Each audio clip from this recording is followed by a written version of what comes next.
All right, sorry everyone, we're a little tardy. It's 5:33 and we're supposed to start at 5:30. But welcome to tonight's study session on March 7th, 2022. And tonight we have on our agenda a couple items tonight. We've got discussions on the strategic focus areas for the city and a presentation on the single-family residential zoning and lot sizes tonight as well. So first up, Mr. City Manager. Yes, Mr. Mayor, members of the council, thank you for the opportunity to present on our strategic plan focus areas. And this item is primarily for discussion, and I'll go into a little more depth in a bit, but I want to yield as much time as I possibly have to the next item, which may be a bit longer than this particular topic. Tonight, staff is asking the mayor and council for some direction on our focus areas, our strategic plan focus areas. And what I've presented to the mayor and council, what you see in front or on your screen, is our existing focus areas, which are the focus areas that were amended in 2020, and then the proposed focus areas which staff has developed from a conversation that we had with the mayor and council a couple of months back, specifically focused on our strategic plan.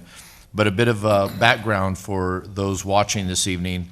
In 2018, the mayor and council and the executive leadership team went through a strategic planning process where we essentially established our strategic focus areas, goals, and objectives. In 2020, we went through what I would consider to be a review of those items of that document, ultimately modifying our focus areas and adding a couple to the existing focus area categories. And what you see in the proposed focus areas are recommendations that ultimately have come from the discussion that we had in late 2021 that will become our 2022 amendments. And so if I can, Mr. Mayor, just briefly discuss what the existing focus areas are, present those.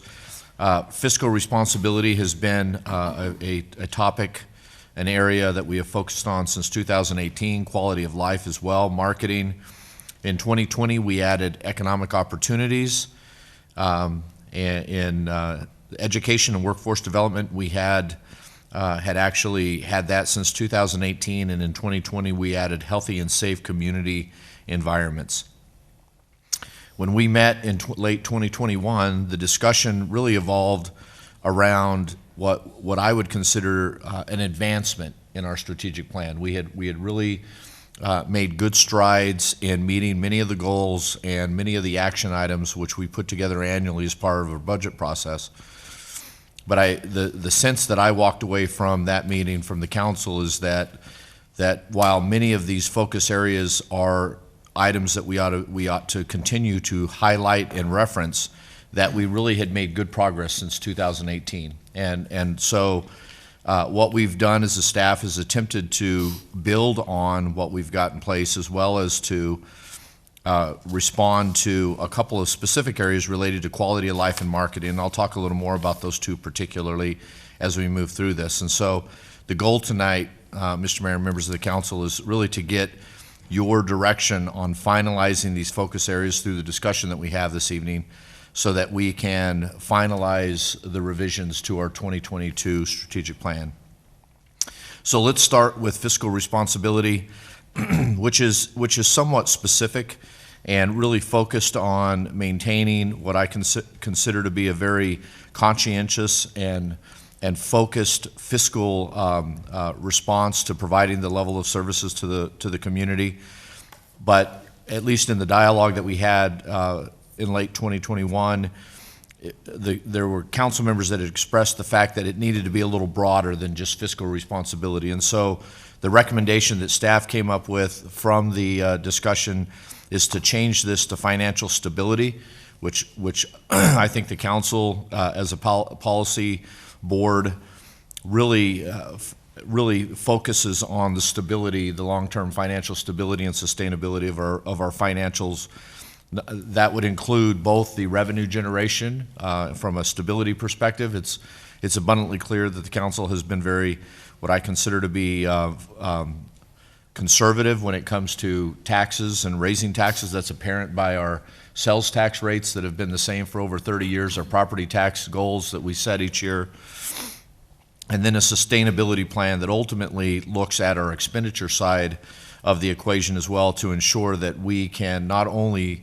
maintain a level of service, but more importantly, set aside fund balances that we essentially reserve. And so, are there any specific comments or questions on the financial stability and sustainability versus fiscal responsibility? Anybody? None on that one? The next one, moving on to the next item, which is quality of life. And I will tell you that from a staff's perspective, we struggled with this a little bit, and because I think everybody agrees that quality of life has to be one of the areas that we ultimately are really striving for our residents and our organization and our community. But quality of life can be very, very broad, and that really is where the discussion ensued that day. And at least what I heard, and I think what the other staff members that were present there that day, is trying to find what we would consider to be language that can be established in these through these focus areas that really separated what I would consider to be events and expectations and just the way we do business versus what I would consider to be actual projects, physical capital projects. And the mayor and council may recall that in our 2018 or 2020 quality of life, there was just a plethora of goals and objectives that would get established under quality of life. And so as we sat down and began to evaluate that and attempt to come up with a focus area, what we ultimately came up with are really two, and the two work together, and I'll bring in the marketing component here in just a second, which was an existing focus area. But what staff has proposed tonight is on the community fulfillment. It will really focus on items such as events, such as diversity, such as what I consider to be elements that we can do in our culture and or provide to our residents that just really feel good, that improve the quality of life. Whereas under community and quite candidly, marketing will become part of that. Instead of it being a focus area, marketing becomes more of a subsection of community fulfillment. Community enhancement is more focused on capital projects. If you're wanting to upgrade a park, or if you're wanting to do some type of improvements, for example, on Florence Boulevard, so it becomes very project oriented, and projects would be established as part of our goals and action plans specifically. And so, but I realize that we we lose the quality of life statement for fulfillment and enhancement. And so, again, just looking for some guidance with the mayor and council. Yeah, Matt, go ahead. I think all of the proposed focus areas kind of filter towards quality of life. Because Right, that's exactly. our main goal. And then by doing the that's true. projects, it's a lot more measurable as to what we've accomplished, whereas you can say quality of life, we made it better. But, with the I like that because then we have measurable outcomes Exactly. that we can do. Because I think at the top of our pyramid, if so to speak, would be quality of life for all of these. Right. It's a fantastic, Yeah, it's a that's a good point. fantastic observation, and I think that when you look down, even our existing focus areas, every one of those have some element of quality of life in it. Yes. Yeah, they do. Mr. Powell? Quality of life used to be one of the main reasons to locate here in Casa Grande. People that came in liked it. It wasn't a dense community. It was pretty open, and there was a lot of things available. And the quality of life was very important, and a lot of them really enjoyed it. I don't know if we're to the point today with everything that's going on, if the quality of life really fits. I mean, it's good to have it there, and it needs to be there. But it's just, what do we need to do to hear from the people out there? What defines the quality of life for them? What do they want to see?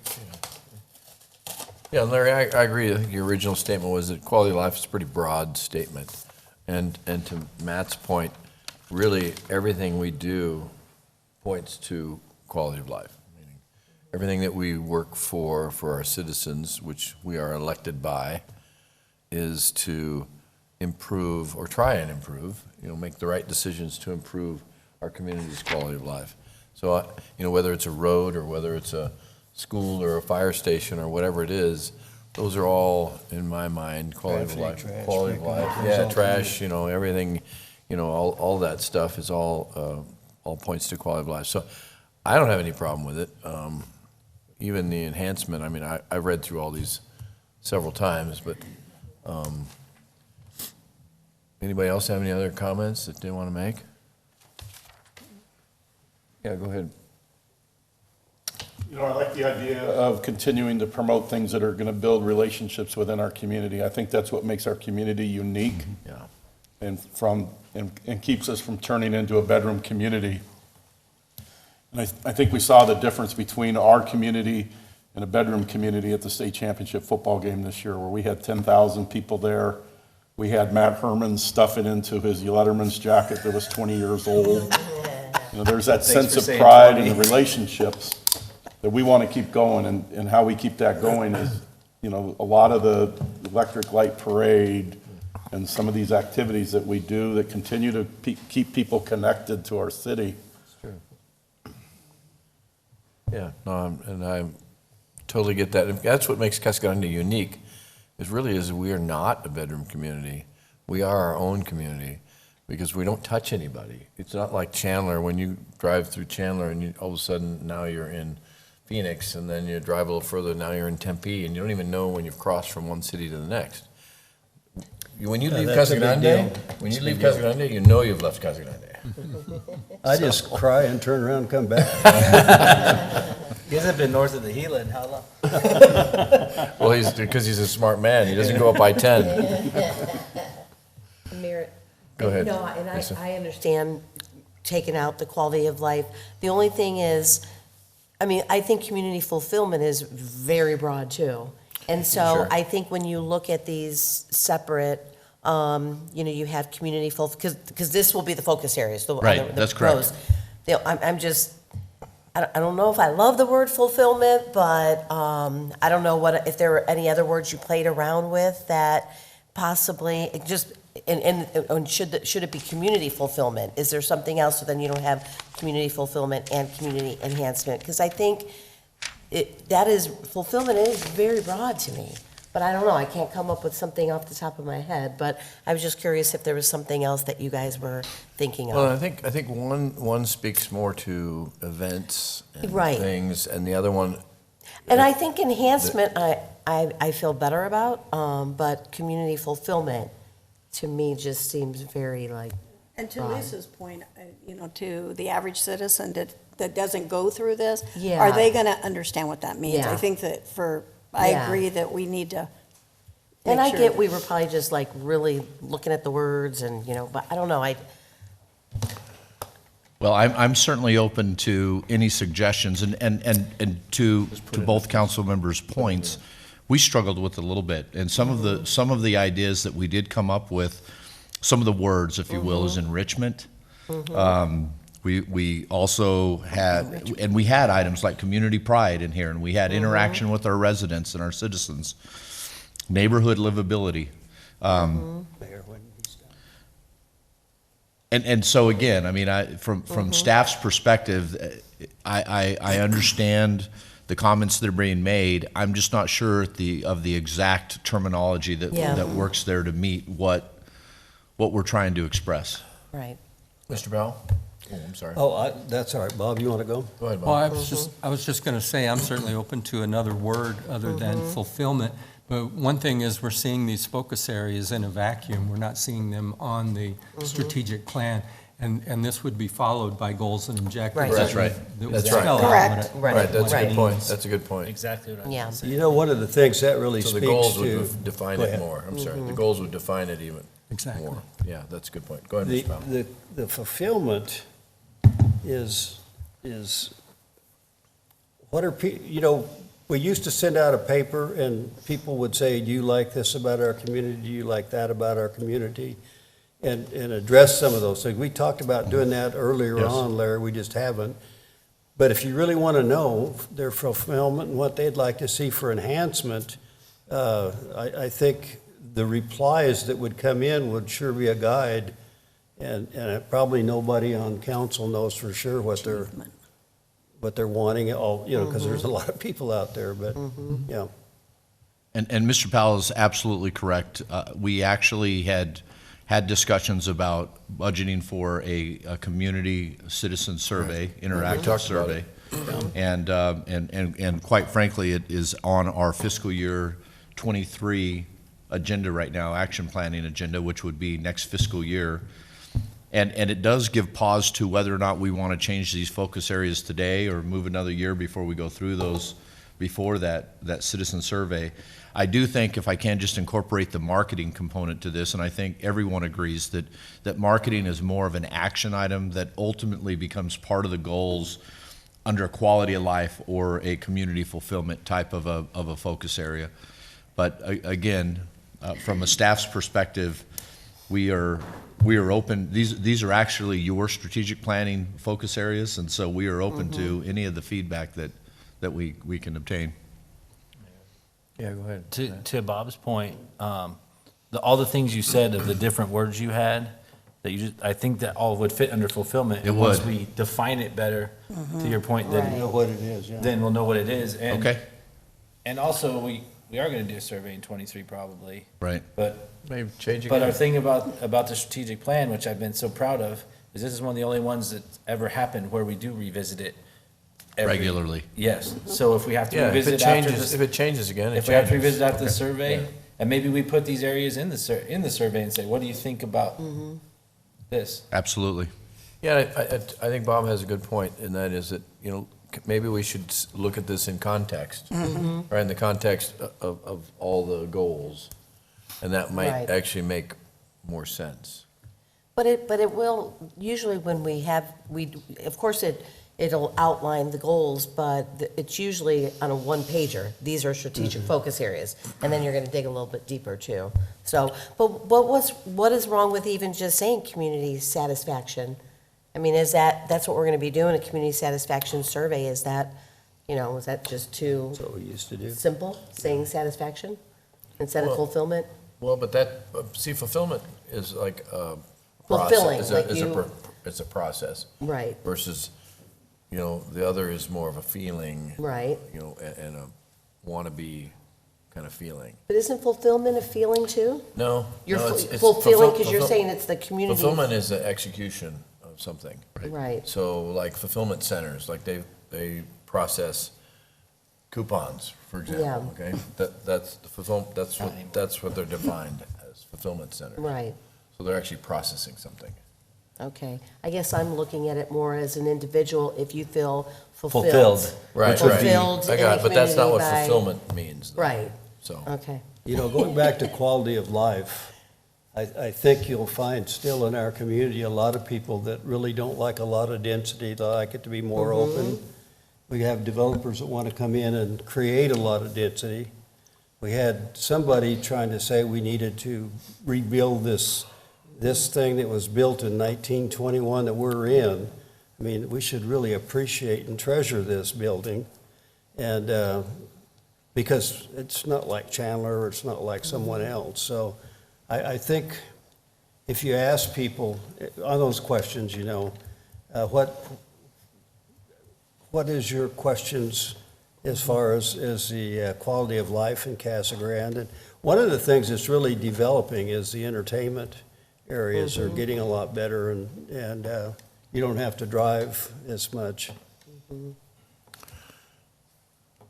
Mr. Mayor, from that particular element, I think I've gotten enough to offer a couple of options to the council before we finalize the strategic plan for Oh, yeah.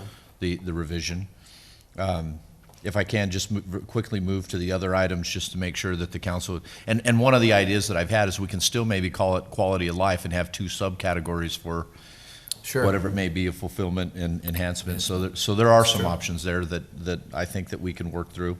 Under economic opportunities, again, the word expansion primarily is really a change where I think we're at today with our economic moves. And the fact that before it was, we would see, a new project coming to Casa Grande every couple of years.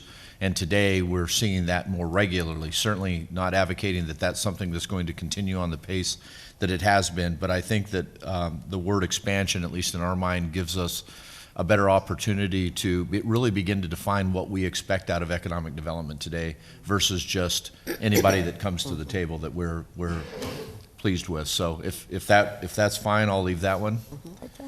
And you see really the same, what I consider to be transition in the education and workforce development. I know we've had this discussion prior. I think we're one of the very few cities that had anything in our strategic plan related to education and workforce development. Because we have such a small role, particularly in the education component.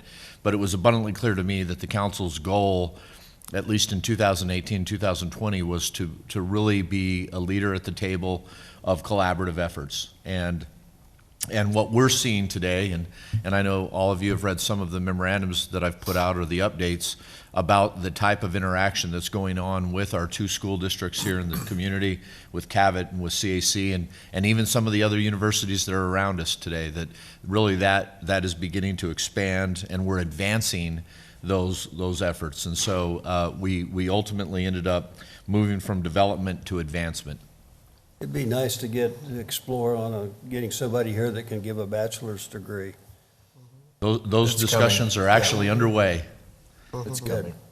And then lastly, healthy and safe community environments. Yeah, We've moved to really a category that added the word vibrant. I think you'll see the same, very similar goals in that area, but what we're looking to do is outline what we're attempting to achieve, which is a healthy, safe, and vibrant community in that particular category. Which is also a quality of life point. It definitely does apply to quality of life as well. It's inclusive, isn't it? Yeah. But that's very self-explanatory. Yes, No, it no, is. I It like is. it. I like it. Yeah. So what I'm hearing this evening, Mr. Mayor and members of the council, is that we will look at the community fulfillment enhancement in context of quality of life. We will move marketing into likely a goal or an action item because it's more of a deliverable. And we'll begin to incorporate some of the goals and what I consider to be short-term action items into a document for your review, and try to put our final stamp on that, likely around the same time that we're planning to have our fiscal year 23 budget retreat in April, if that time frame works for all of you. Yeah. I think you're getting head nods. Perfect. All right. Well, I'll yield the remaining portion of the time that I had available to Mr. Paul Tice, who has a more riveting discussion this evening. Mr. Tice. Well, we'll see, Larry. Thank you.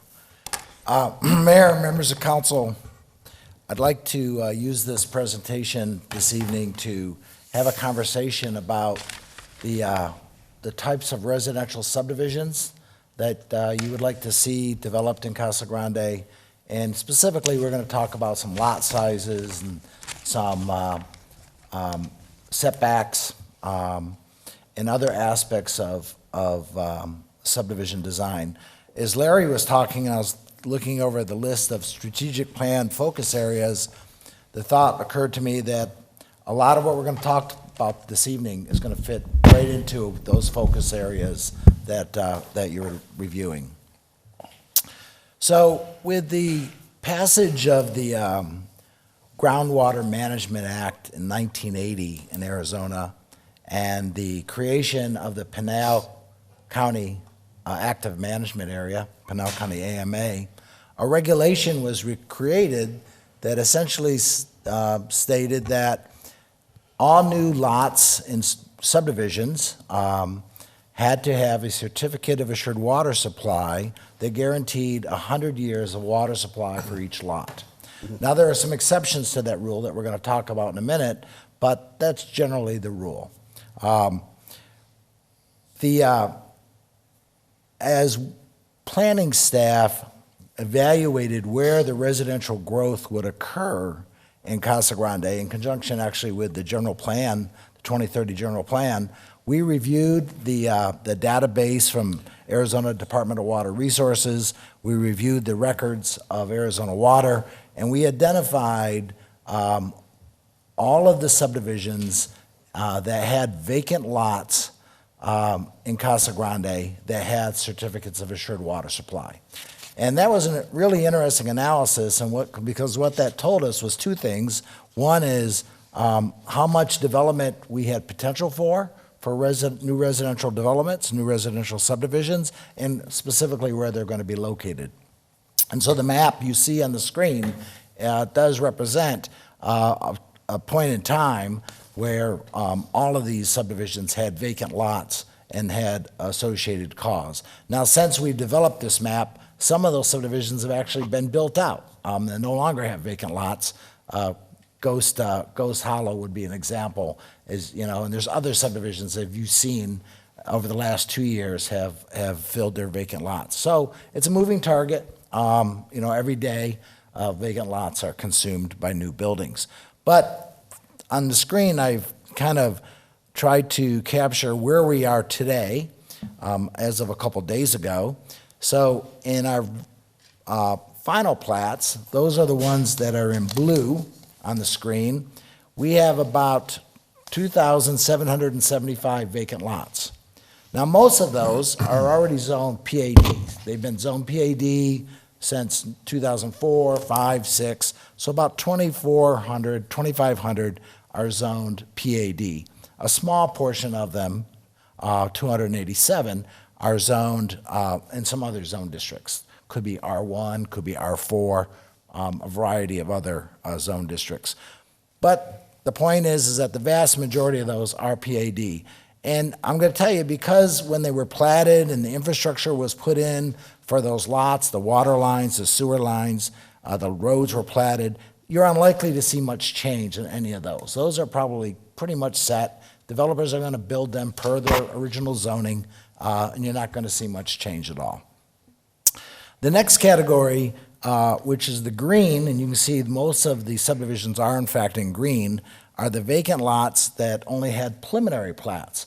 Arizona Department of Water Resources did in fact issue cause for preliminary plats that had not been final platted. You can see the zoning breakdown on those. So today, 7,000 of those are zoned PAD, and 3,700 of those are zoned R2. Now, a year ago, very few were R2, and we'll talk about that a little bit, but about 7 of these PADs have been rezoned into the R2 recently.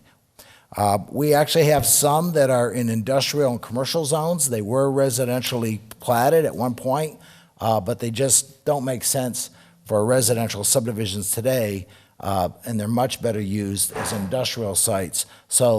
But they have cause, but they're just unlikely to develop as residential. That's 1,700 of those. And we have 562 in various other zone districts. So we're going to talk a little bit more about the preliminary plats. That's really where the focus of the conversation is going to be, is like, what do we want to do with those 7,000 PAD zoned lots in terms of future rezonings? One other point of interest here is that the ADWR actually issued certificates of assured water supply to condominium lots. They weren't platted, but they were identified in PADs, and we actually have about 3,200 condominium lots where townhomes can be built or other attached product that could actually be sold in individual lots. So the grand total, we have about 19,000 vacant lots today with cause. When we take those 1,700 off the table, you're talking about maybe 17,500 lots. Now that's kind of vacant lots. That's kind of the future, if you will, of residential development in Casa Grande as we know it today. Unless ADWR changes the water model and decides to issue more cause, or new waters brought to the table, new water sources, as we know it today, 17,000 lots is about what we have to develop. Last year, I think we issued permits for about 1,500 single-family homes. So if you think about that, that's about 12 years of supply of lots that we have until, the residential developments, as we know them today, will kind of stop unless things change with the issuance of cause. So I just want to put that in perspective because that's important to think about that context of that as we make decisions and about what zoning districts we may want to put these 17,000 vacant lots in. So I mentioned that there are some exceptions to the cause rules. I just want to review those with you so you just have an understanding. One is subdivisions with 5 or fewer lots do not need calls. So people can buy little infill sites and subdivide them to create 5 or less residential lots, sort of like the one you see on the screen on the top row, and they don't need calls. Subdivisions that are served by water companies, they have designations of assured water supply, such as the Casa Grande owned Copper Mountain Ranch Water Company and Global Water Company. They're under a different set of rules. So they don't necessarily, they have a defined water supply by ADWR, but they get to allocate it without cause. They get to allocate it within their allocation. It's fair to say, though, that any new residential subdivision served by Arizona Water will need cause, other than those with 5 or fewer lots. Apartments do not need cause. Build-to-rent projects that you've seen, those units do not need cause. Manufactured home parks do not need cause. Now, that assumes that these units are not leased for greater than 1 year. There's actually 1 year lease criteria in ADWR rules, but essentially you can build apartments, build to rent, manufactured home parks, and you just negotiate with Arizona Water on a water service agreement, but you don't have to have calls from ADWR. So I guess the takeaway for me on that is, when I talk about the 17,000 lots and the growth that can support, there will be other residential growth, there will be other ability to provide housing for our residents within these kinds of categories as well. The last year, there was a very significant and interesting change made to this ARS statute that's on the screen that governed how cause may be modified with existing subdivisions that had vacant lots. It's called when you change a plat, when a developer has a vacant subdivision, has a lot, subdivision that was created has cause, but the lots are vacant, and the subdivider, the land developer, wants to modify the plat, they're allowed to, but it's called a material change. And so the ADWR has rules about material changes, but this law changed how ADWR can define a material change. And then in bold is the important language, which is the director of ADWR, shall not consider any change in the number of housing units or lot if there's a reduction in the total water demand for the subdivision. That means that an owner of a residential subdivision with vacant lots that has cause can ask for a change to that plat with different number of cause if they can prove that the differential, whatever the change is not going to increase the water demand for the subdivision. Each of these subdivisions, in addition to be given the specific number of calls for each lot, is actually allocated an acre feet of water as well, specific acre feet. That's kind of the key, how much acre feet was allocated to that subdivision, and if the change does not increase the acre feet that's needed to support that subdivision, the director of ADWR is directed to make that change, cannot say it's a material change to the subdivision. So what that did is that's why this law change is why you have seen some PAD to R2 rezonings, because the owners of those subdivisions understand that they can redesign the subdivisions, increase the number of lots within a certain amount, and petition ADWR for the new cause. So this table summarizes the I think 7 PADs that have been converted to R2s. So all of these have been approved by you, rezone changes from PAD to R2s. And there's a couple really interesting things about this chart. The first thing that struck me when I looked at this was the variety of lot sizes that are actually still being provided within the R2 zone.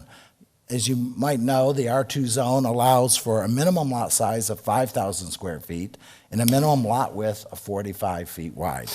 But they're not all 5,000 square foot lots. That's probably just over the majority at 51.5%. But then there's a variety of other lot sizes in those categories all the way up to lots over 7,000 square feet. So that's interesting. So the developers aren't kind of totally maximizing out the density that the R2 zone potentially would allow them. The other thing that's pretty interesting is when you look at the bottom row and the far right, which tells us how many existing cause were associated with these lots with their PAD zonings, and it was 3763. And with this R2 zoning, potentially, it increases those lots to 5,320, which is a 41% increase. That's a pretty significant increase. Now, it remains to be seen whether or not these land developers will be able to prove to ADWR that these subdivisions with this increased lots don't use any more acre feet of water. 41%, that's pretty significant. My gut feeling is they're not going to be able to show that there's that much water savings that they can increase it to that level. But we'll have to see, right? We have no final plats on these yet, and each of these developers have to take their final plats to ADWR and get the new calls, have new calls allocated before we'll bring that plat to council and record it. So, but it's a significant increase. If it happens, you can see, potentially how much additional housing stock we create with the R2 rezonings. Paul, could we get a copy of this? Mr. Crowell, I believe it's in your RCA right now. Okay, You probably already have. there. very good. It's an attachment. But One thing I wanted to mention was I know that a lot of places, when you get industry coming in, you've got people that want a different level of housing. And do we investigate with Lucid? Do we talk to them? And I don't know if you do, to see what kind of housing their employees would like. They make pretty good money, and most of them probably would like some pretty good housing ability. And there's others that are more for people that don't have that kind of money. But So, Councilman Powell, you're absolutely right that that we need to provide a wide range of housing choices in the community, because we have people in different income levels who have different housing needs and Yep. different family sizes and lots of different demographics. As to the Lucid situation, they've actually have contacted us about their concern that that there's not enough housing for their new employees and that it's too expensive. So they're actually looking for a little bit more affordable housing for their employees, because many of them are entry level. So we're really exploring that to see what we can do. But the executive housing is very small pool of purchasers versus maybe the entry level workers. So moving on, planning staff, as we entertain these PAD to R2 rezonings, and let me frankly tell you that when planning staff first entered into conversations with land developers about their desire to rezone from PAD to R2 to achieve these additional cause lots with cause that ADWR might approve, we understood what we were doing in terms of changing a little bit the character of these subdivisions, but in our mind, we weighed that against the need for additional residential lots, and the need for additional residential lots came out on top for us as a priority as staff. But we also wanted to maintain the quality of those residential subdivisions for the community. So in an effort to do that, what we recommended is that we impose many of the same lot design standards and housing architectural standards and landscape standards on these R2s as we were doing on our PADs to try to keep them at the same quality while allowing land developers to increase the number of vacant lots and take advantage of additional cause. Also, through the processing of some of these zone changes, the Planning Commission recommended that we additionally increase the open space requirement. The PAD open space requirement is 15%. The Planning Commission recommended that that be increased to 20%, because these smaller lots that were being created with the R2 had less private open space, and they felt the need for more common or public open space within these developments. And of course, council has enacted that requirement as well on the Planning Commission's recommendation. So we think we've tried to do a good job of maintaining the quality of these subdivisions, these R2 subdivisions. However, we still hear some concerns. And the concerns are valid. I'm just going to walk through them, what they are, and tell you, our thought process on those. The first concern, is that we're not really still providing a variety of lot sizes, kind of to Mr. Powell's point, and that, all the lots are going to be like 5,000 square feet. Well, you saw from that table that we provided that, in fact, there is somewhat of a variety being provided, maybe not as much as in our PAD zones, that's true, but there is some variety being provided. The other concern is that the side yard setbacks are inadequate. In the R2 zone, those setbacks are 5 and 5, minimum side yard setbacks, creating 10 feet between adjacent homes, but that's too cookie cutter of a feel. There's also been a concern expressed that the narrower lots with the minimum lot width of 45 feet will reduce the amount of on-street parking and create congested neighborhood streets.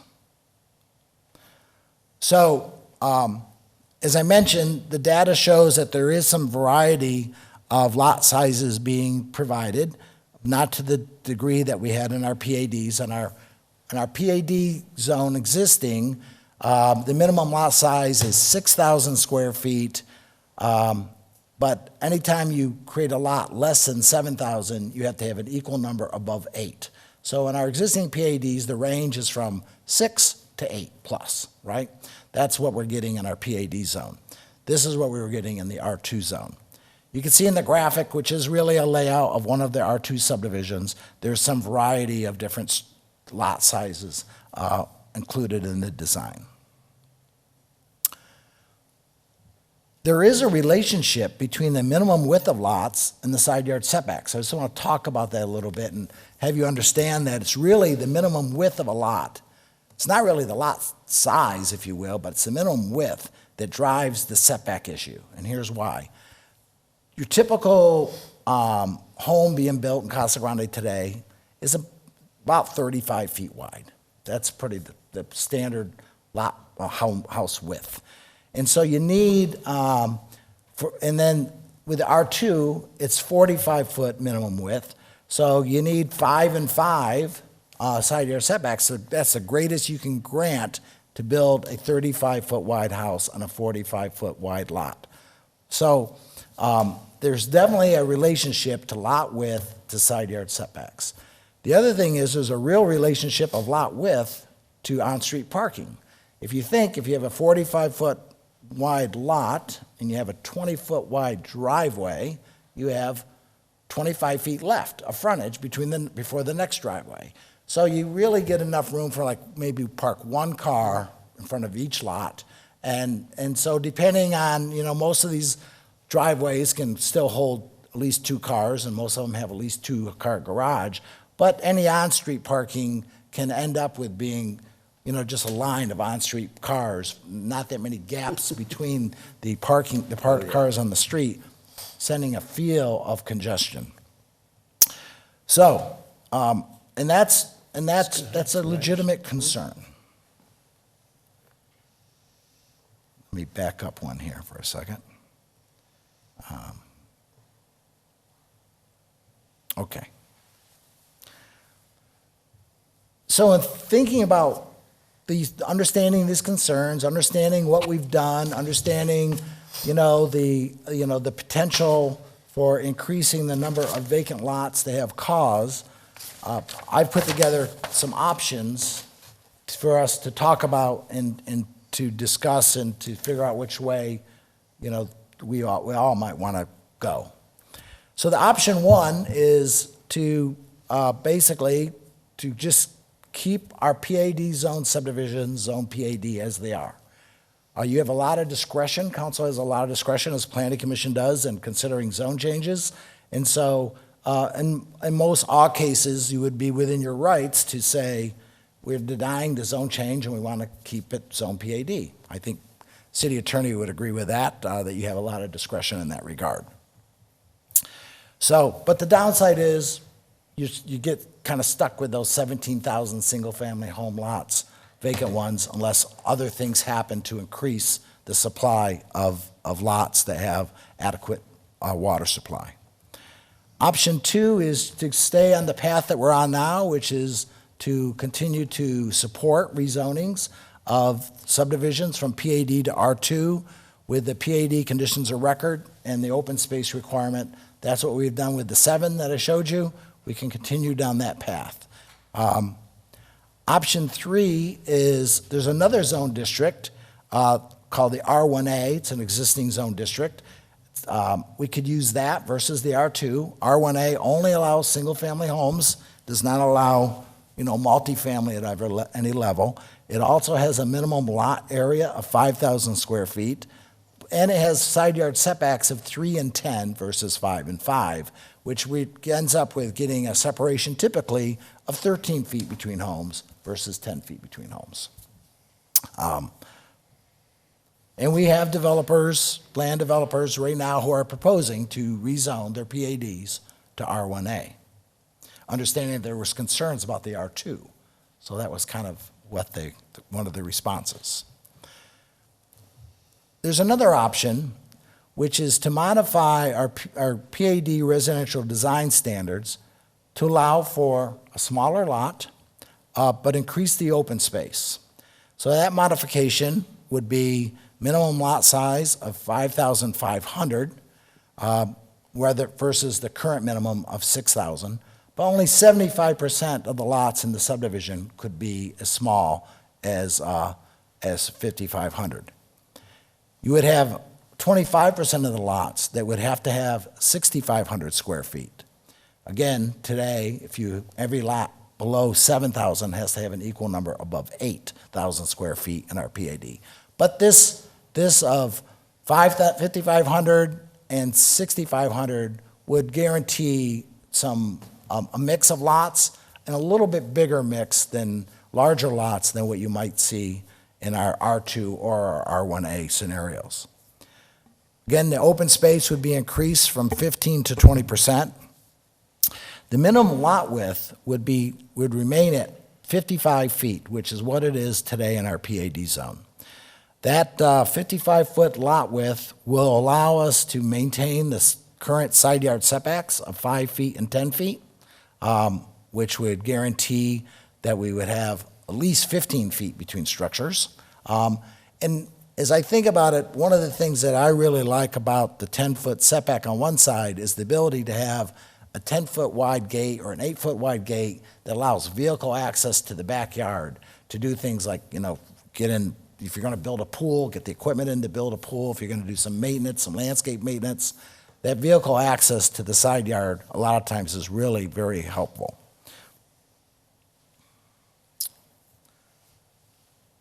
The 55-foot side yard, 55-foot minimum lot width will also help with the on-street parking congestion that I described because, you'll have breaks in there. You might still just get one car parked per home, but there'll be gaps between those cars and it won't feel as congested. So staff would propose that we pursue a revision to the PAD residential design standards per option 4. for the following benefits. One, I believe it really allows developers to achieve a reasonable increase in the number of undeveloped lots and subdivisions. They will get some increase. It won't be the 41% that you saw in the R2 example, but I think it'd be around 25%-ish. And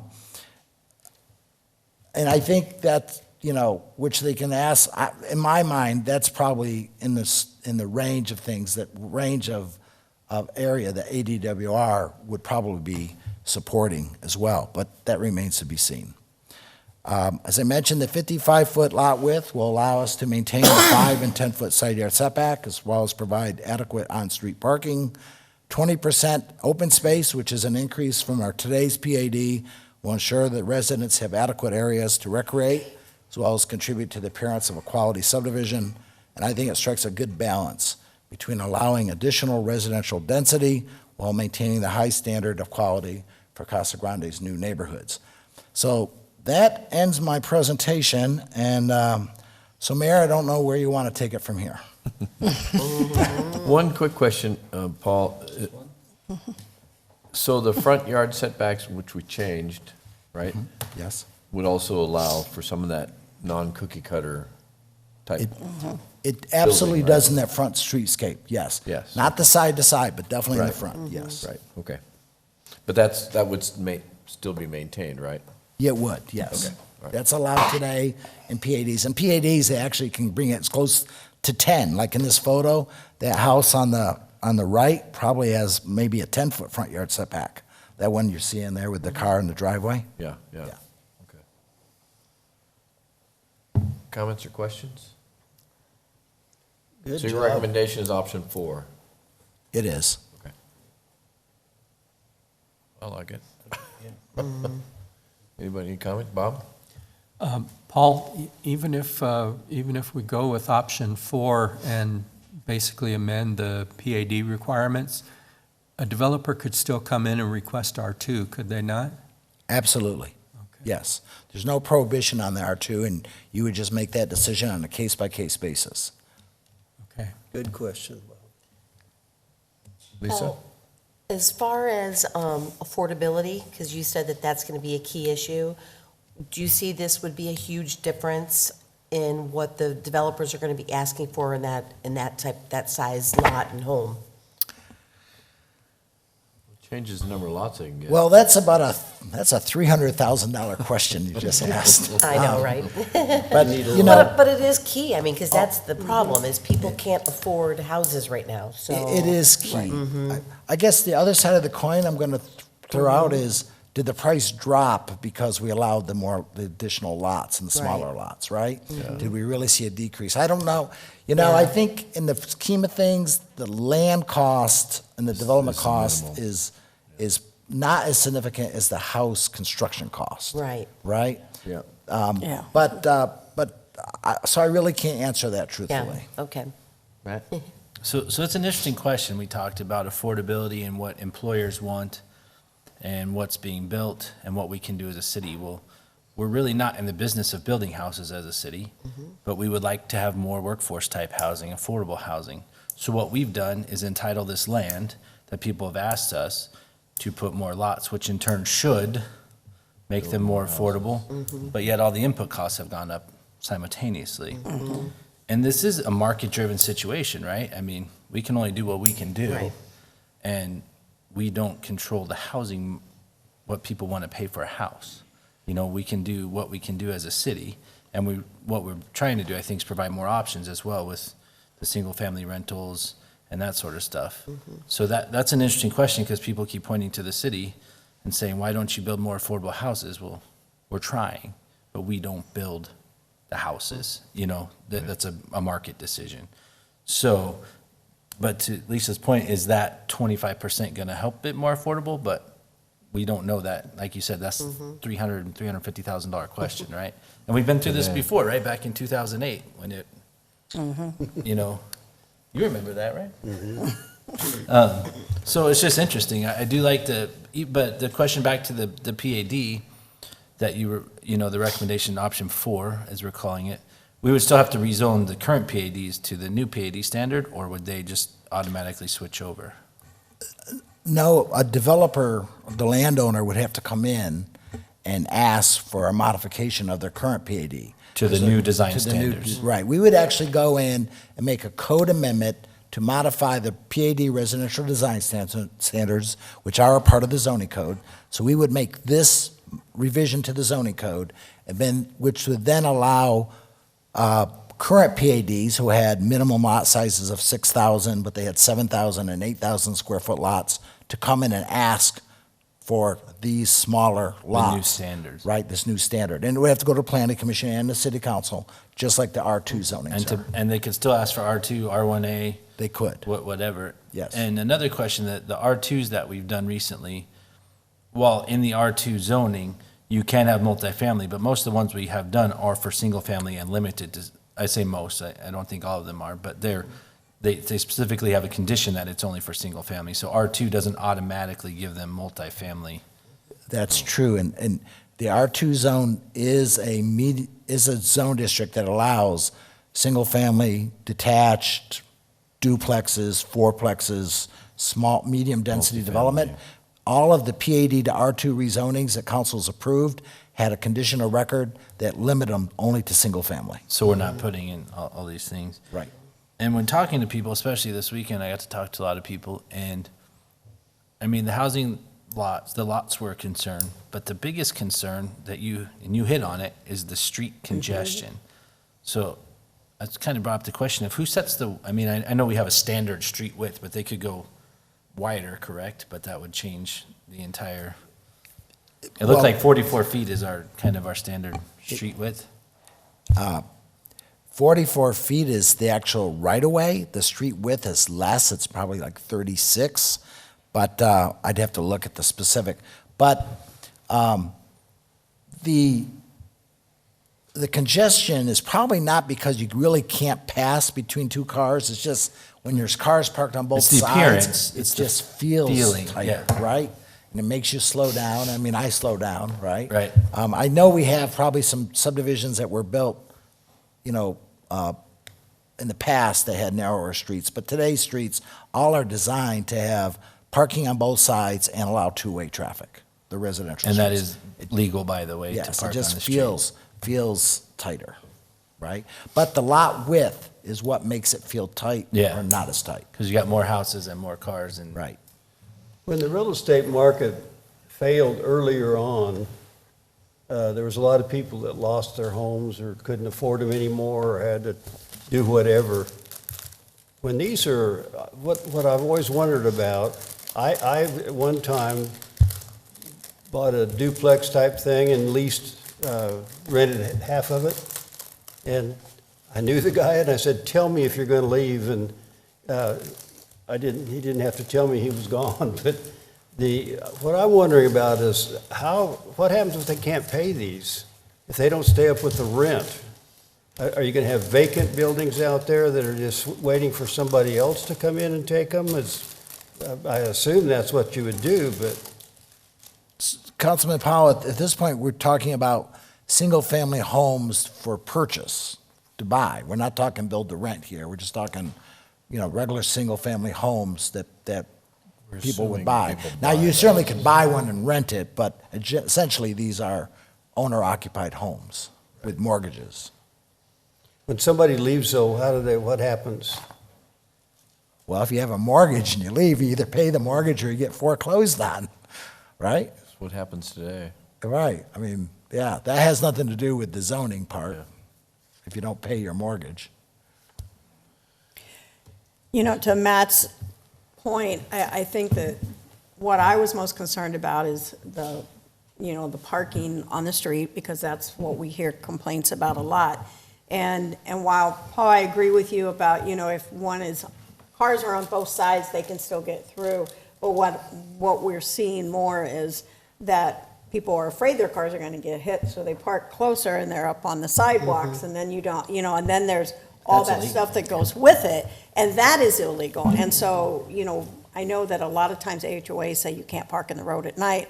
They can't do that. They know they can't. So I was concerned about that. You can with an HOA, can't you, Paul?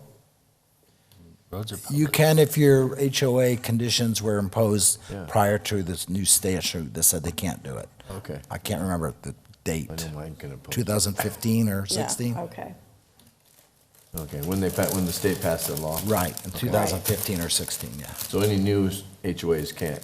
Right, but the Okay. existing One ones. of the things you wonder about, I know Chandler at one point had about 12 homes that were affordable supposedly and had people in them. But nobody ever had a lawn, nobody ever planted a tree, nobody ever painted anything or took care of it. And the people from Chandler, the council, took their planning department over to Tempe and said, why can't we look like this? And Tempe had a much better appearance at that point in time than Chandler did. But as I say, I think there's things that can happen good and things that can happen not so good. I guess we just wait and see. Go ahead, Matt. Yeah, and one thing that I don't think we discussed enough that I like is the 5 and 10 setbacks, because as your planner's view, I never thought about the gate, right?